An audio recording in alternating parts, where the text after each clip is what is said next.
భారతదేశ డిజిటల్ ఆర్థిక వ్యవస్థను శాసిస్తున్న ఓ శక్తి, ప్రతి నెలా వందల కోట్ల లావాదేవీలకు వెనుక ఉన్నది ఒకే ఒక యాప్ ఫోన్పే. కానీ ఈరోజు మనందరి జీవితంలో భాగమైపోయిన ఈ దిగ్గజం ఒకప్పుడు ఫ్లిప్కార్ట్లో ఎవరికీ తెలియని ఓ చిన్న ప్రాజెక్టు మాత్రమేనని మీకు తెలుసా? ఈ ప్రయాణంలో దాన్ని అణిచివేయాలని చూశారు, పెద్ద పెద్ద బ్యాంకులు అడ్డుపడ్డాయి, ప్రపంచ దిగ్గజాలు పోటీకొచ్చాయి. అయినా ప్రతి దెబ్బకు మరింత బలంగా తిరిగి నిలబడింది. ఈరోజు మనం ఫోన్పే యొక్క ఈ అసాధారణ ప్రయాణంలోని 5 కీలకమైన ఘట్టాలను విశ్లేషించబోతున్నాం. ప్రతి ఘట్టమొక పాఠం, ప్రతి మలుపు ఒక వ్యూహం. ఇక మొదలుపెడదాం. మన కథ 2015లో మొదలవుతుంది. ఆ సమయంలో భారతదేశం ఒక డిజిటల్ సంధియుగంలో ఉంది. ఆన్లైన్లో డబ్బు పంపాలంటే అదొక పెద్ద యుద్ధంలా ఉండేది. అందుకే కోట్లాది మంది ఆన్లైన్లో వస్తువులు కొన్నా డబ్బు మాత్రం క్యాష్ ఆన్ డెలివరీ ద్వారానే ఇచ్చేవారు. కారణం? నమ్మకం లేదు. ఈ గందరగోళం మధ్య Flipkart engineering head Sameer Nigam ఒక నిజాన్ని పసిగట్టారు. ప్రజలు ఆన్లైన్ షాపింగ్ను నమ్ముతున్నారు, కాని ఆన్లైన్ పేమెంట్స్ను నమ్మడం లేదు. గమనించండి, ఇక్కడే గొప్ప వ్యవస్థాపకులకు, మామూలు వాళ్లకు తేడా తెలుస్తుంది. అందరూ సమస్యను చూస్తారు, కాని విజేతలు మాత్రమే దాని వెనుకున్న అవకాశాన్ని చూస్తారు. అందుకే అతను తన 2 స్నేహితులు రాహుల్ చారి మరియు బుర్జీన్ ఇంజనీర్లతో కలిసి ఒక విప్లవాన్ని మొదలుపెట్టాలని నిర్ణయించుకున్నారు. వాళ్ల దగ్గర పెద్ద ఆఫీసుల్లేవు, భారీ ఫండింగ్ కూడా లేదు. కాని వాళ్ల దగ్గర ఒక ప్రశ్న ఉంది. ఆ ప్రశ్న మొత్తం పరిశ్రమనే మార్చేయగలదు. వాట్సాప్లో మెసేజ్ పంపినంత ఈజీగా డబ్బు పంపే యాప్ను ఎందుకు సృష్టించకూడదు? ఇదొక ఆలోచన కాదు, ఇదొక సవాలు. ఇప్పుడు ఈ స్లైడ్లో ఒక కీలకమైన వ్యూహాన్ని చూడండి. ఫోన్పే అధికారికంగా లాంచ్ అవ్వకముందే ఫ్లిప్కార్ట్ దానిలోని సామర్థ్యాన్ని గుర్తించి కొనేసింది. ఇది చాలామందికి తెలియని పాయింట్. దీనివల్ల మొదటి రోజునుంచే ఫోన్పేకి డబ్బు మాత్రమే కాదు, కోట్లాది మంది ఫ్లిప్కార్ట్ యూజర్ల నమ్మకం కూడా దొరికింది. ఇది వ్యాపారం, ఇది వ్యూహం. ఫోన్పేను ఫ్లిప్కార్ట్ కొనుగోలు చేసిన టైంలోనే భారత ఆర్థిక ప్రపంచంలో ఒక భారీ మార్పు రాబోతోంది. ఆ మార్పే దాని భవిష్యత్తును నిర్ణయించింది. కాని అసలు గేమ్ ఇంకా మొదలు కాలేదు. యూపీఐ ఇదే భవిష్యత్తు అని సమీర్కు, అతని టీంకు తెలుసు. కాని దాన్ని అందుకోవడం అంత సులభం కాదు. ఎందుకంటే దానికి గేట్ కీపర్లుగా ఉన్న బ్యాంకులు, బయటివాళ్లను, ముఖ్యంగా ఒక చిన్న టెక్ కంపెనీని నమ్మడానికి అస్సలు సిద్ధంగా లేవు. వాళ్లు తలపెట్టింది ఒక టెక్నికల్ ఇంటిగ్రేషన్ కాదు, ఒక వ్యవస్థతో పోరాటం. ఇక్కడే వాళ్ల అసలు పరీక్ష మొదలైంది. ఒకరి తర్వాత ఒకరు పెద్ద బ్యాంకులన్నీ నో చెప్పేశాయి. అయినా వాళ్లు వెనక్కి తగ్గలేదు. చివరికి ఒకే ఒక్క బ్యాంక్, యెస్ బ్యాంక్, వాళ్ల విజన్ను నమ్మింది. ఆ ఒక్క పార్ట్నర్షిప్ చరిత్రను మార్చేసింది. గమనించండి, ఇది మైండ్సెట్ శిక్షణ కాదు, ఇది స్వచ్ఛమైన వ్యాపార పాఠం. పట్టుదలే అసాధ్యాన్ని సుసాధ్యం చేస్తుంది. లాంచ్ అయిన కొన్ని నెలలకే ప్రభుత్వం తీసుకున్న ఒకే ఒక నిర్ణయం ఫోన్పే గతిని శాశ్వతంగా మార్చేసింది. ఇక్కడే కథ మలుపు తిరిగింది. దేశమంతా నగదు కోసం కష్టపడుతోంది. గందరగోళం, అనిశ్చితి. చాలా కంపెనీలకు ఇది ఒక పెద్ద సంక్షోభం. కాని ఫోన్పేకు ఇది ఒక సువర్ణావకాశం.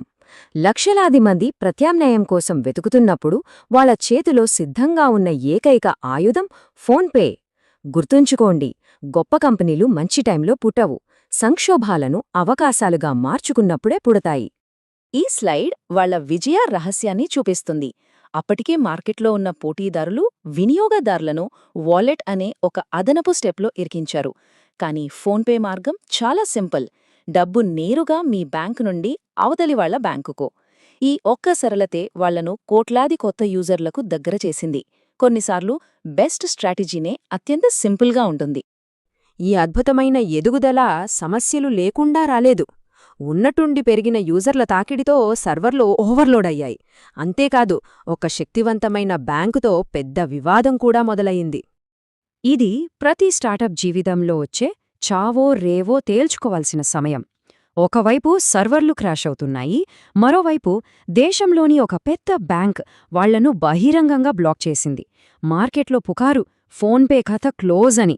వాళ్ల కలలు కళ్ల ముందే కూలిపోయేలా ఉన్నాయి. కాని వాళ్లు కేవలం నిలబడటమే కాదు, ఎదురుదాడి చేశారు. టెక్నికల్ సమస్యలను సాల్వ్ చేయటమే కాకుండా, తమను తాము కేవలం ఒక పేమెంట్ యాప్గా కాకుండా ఒక కంప్లీట్ ఫైనాన్షియల్ సూపర్ యాప్గా మార్చుకున్నారు. బిల్లులు, టికెట్లు, ఇన్సూరెన్స్, బంగారం అన్నీ ఒకే చోట. గుర్తుంచుకోండి, సంక్షోభం నుండి బయటపడ్డాక ఆగిపోకూడదు, మరింత వేగంగా దూసుకుపోవాలి. ఒక బలమైన ప్లాట్ఫామ్ను నిర్మించుకున్న తర్వాత ఫోన్పే ఇప్పుడు తన అతిపెద్ద శత్రువును ఎదుర్కోవాల్సి వచ్చింది. ఒక గ్లోబల్ టెక్ దిగ్గజం తన పూర్తి బలంతో భారత మార్కెట్లోకి అడుగుపెట్టింది. గూగుల్ దాని అపారమైన వనరులతో మార్కెట్ను స్వాధీనం చేసుకోవాలని వచ్చింది. కానీ ఫోన్పే భయపడలేదు. వాళ్ళు డబ్బుతో కాకుండా ఇన్నోవేషన్తో, యూజర్ల నమ్మకంతో పోరాడారు. ఆ తర్వాత వచ్చిన కోవిడ్-19 మహమ్మారి వాళ్ల ఎదుగుదలకు మరింత బలాన్నిచ్చింది. చివరికి తమ భవిష్యత్తు తమ చేతుల్లోనే ఉండాలని ఫ్లిప్కార్ట్ అనే పెద్ద నీడ నుండి బయటకు వచ్చి స్వతంత్రంగా నిలబడ్డారు. అది ధైర్యం. ఇక్కడే నిజమైన విజయమొస్తుంది. 2021 నాటికి యుద్ధం ముగిసింది. ఈ సంఖ్యలు కేవలం డేటా కాదు, అవి ఒక తీర్పు. ఫోన్పే తిరుగులేని విజేతగా నిలిచింది. ఒకప్పుడు మార్కెట్ లీడర్గా ఉన్న పేటీఎం తన సొంత సమస్యలతో వెనకబడిపోయింది. నంబర్స్ అబద్ధం చెప్పవు. ఆధిపత్యం చేతులు మారింది. ఈరోజు ఇది పోటీ కాదు, ఇది ఆధిపత్యం. భారతదేశంలో జరిగే ప్రతి 2 యూపీఐ లావాదేవీలలో దాదాపు 1 ఈ ఒక్క యాప్ ద్వారానే జరుగుతోంది. ఒక చిన్న ఆలోచన నుండి ఒక దేశపు ఆర్థిక వ్యవస్థపై గుత్తాధిపత్యం వరకు ఇదొక అసాధారణమైన ప్రయాణం. ఒక చిన్న ప్రాజెక్ట్ నుండి మార్కెట్ టైటాన్గా మారిన ఈ ప్రయాణం నుండి మనం నేర్చుకోవలసిన అసలైన వ్యాపార రహస్యాలు ఏంటి? ఇప్పుడు వాటిని విశ్లేషిద్దాం. ఈ కథ మనకు 3 అద్భుతమైన సూత్రాలను నేర్పుతుంది. 1. ప్రజల నిజమైన సమస్యను గుర్తించి దానికి అత్యంత సరళమైన పరిష్కారాన్ని నిర్మించండి. 2.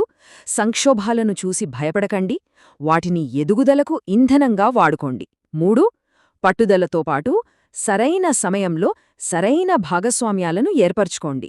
ఈ 3 సూత్రాలను పాటిస్తే విజయం మీదే. ఫోన్పే విజయం భారత ఆర్థిక వ్యవస్థను మార్చేసింది.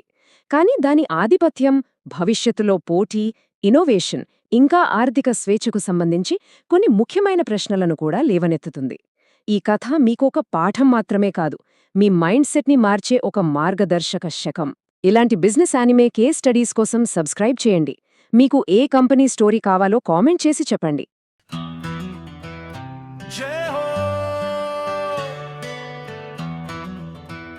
जय हो भारत माता की जय।